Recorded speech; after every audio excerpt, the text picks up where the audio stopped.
ઓમ નમઃ શિવાય. જોરદાર તાળીઓથી આપણે તેમને સન્માનિત કરીશું. પરમ પૂજ્ય ગિરી બાપુ તેમના 23 વર્ષની શિવ કથાની યાત્રાની અંદર તેમના જીવનની અંદર પ્રથમ વખત વ્યાસપીઠ પર ઉતરીને આ દીકરીને સન્માનિત કરે છે. આપણા સૌની ફરજ છે કે એક ધારી તાળીઓથી, અને ભગવાને જો તમને આપેલું હોય તો જેમ બને વધારે ને વધારે આ દીકરીને મળે તેવા આપણા પ્રયત્નો રહેશે. જોરદાર તાળીઓથી, અવિરત તાળીઓ ચાલી રહેવી જોઈએ.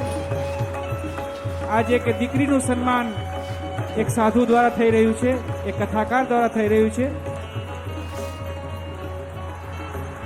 જોરદાર તાળીઓથી આપણે તેમને સન્માનિત કરીશું.